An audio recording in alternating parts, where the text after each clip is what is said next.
Salam sejahtera. Semoga kita semua selalu dalam keadaan yang sehat dan selalu dirahmati Tuhan Yang Maha Esa. Apakah di antara Anda sudah ada yang mengenal saya? Mungkin ada beberapa di antara kalian yang sudah mengenal. Namun, bagi kalian yang belum mengenal saya, izinkanlah saya untuk mengenalkan diri. Nama saya adalah Austin Faustinus dari International Marketing Binus Alam Sutra, Angkatan 23. Pada kesempatan hari ini, saya akan menyampaikan sebuah pidato yang bertemakan perubahan. Sebelumnya, saya ingin menyampaikan terima kasih kepada Bapak dosen Ferdi Antonius selaku dosen pembimbing. Tanpa beliau, tidak mungkin saya dapat menyelesaikan pidato ini. Sekarang, saya akan menyampaikan pidato saya. Perubahan. Apa itu perubahan? Kapan perubahan itu terjadi? Apakah kita harus mengikuti perubahan? Sebelum saya menjawab pertanyaan itu, saya akan terlebih dahulu menceritakan sebuah kisah mengenai perusahaan yang umumnya sudah diketahui oleh kita semua, yaitu perusahaan teknologi asal Korea Selatan, Samsung. Menjamurnya penggunaan ponsel pintar atau smartphone belakangan ini tentu membuat nama Samsung tidak lagi asing di kalangan masyarakat umum. Sebab perusahaan asal Korea Selatan ini telah mencatatkan penjualan yang sangat signifikan dari produk smartphone di seluruh dunia, tidak hanya di Korea Selatan, namun di seluruh dunia. Samsung bahkan menjual produk lain seperti TV, kulkas, pendingin ruangan atau air conditioner. Namun, siapa sangka kalau perusahaan yang terkenal dengan perangkat elektronika ini dulunya merupakan perusahaan mie instan. Pada tahun 1969, Samsung didirikan oleh Lee Byung-chun. Lalu, beliau melihat adanya perubahan yang terjadi dalam ekosistem masyarakat. Dari situlah beliau mulai beranjak dari mie instan menuju perusahaan teknologi Samsung seperti yang kita kenal. Pada tahun 1970-an, perusahaan mulai di beberapa divisi yang fokus pada elektronik. Produk pertama mereka adalah TV hitam putih. Dan sampai sekarang, Samsung tetaplah eksis di dalam dunia perteknologian. Jadi, jika kita simak kembali cerita Samsung ini, apakah yang bisa kita petik? Ya, jawabannya adalah perubahan. Beranjak dari kisah Samsung, saya akan menjelaskan tentang pengembangan industri.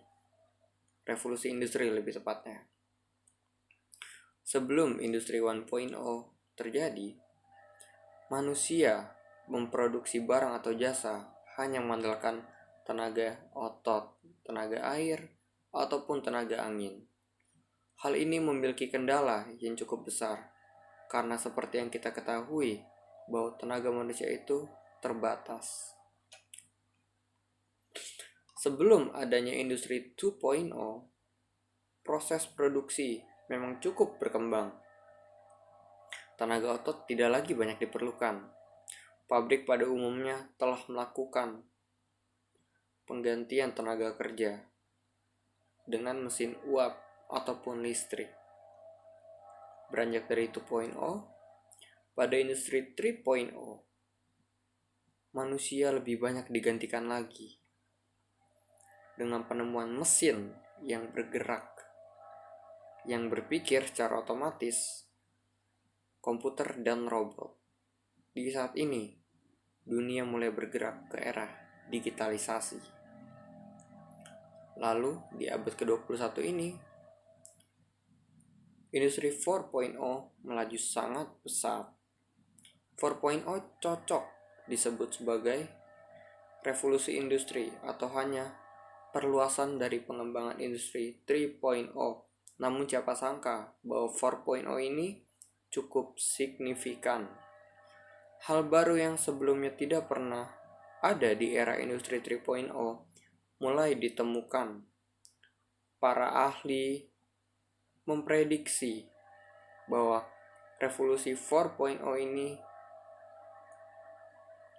bisa menjadi era di mana manusia mulai berubah. Contohnya saja yang paling simpel, mulai dari LOT, Lot of Internet Things, yang sangat mengubah pola hidup manusia. Dari sejarah perkembangan ini, kita dapat memetik intinya, yaitu perubahan. Mari kita perhatikan kembali apa yang pernah kita lihat dalam kenyataan maupun tayangan yang pernah kita tonton di televisi. Hidup dalam serba kekurangan, hidup dalam kemiskinan, sungguh tidak mengenakan.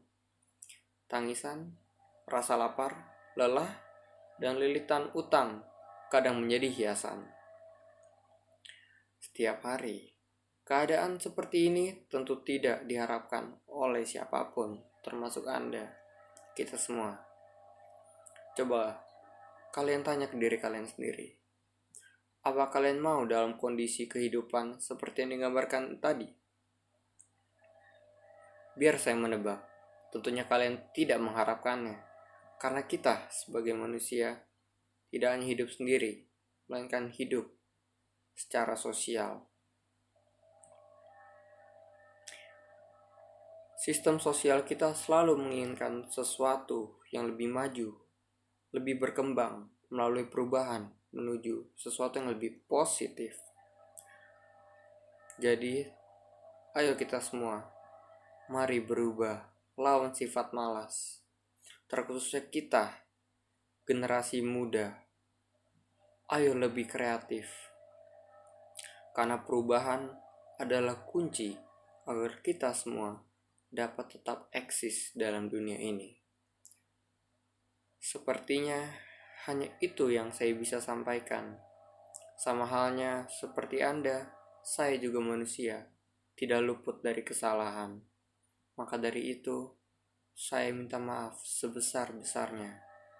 Akhir kata, saya ucapkan terima kasih.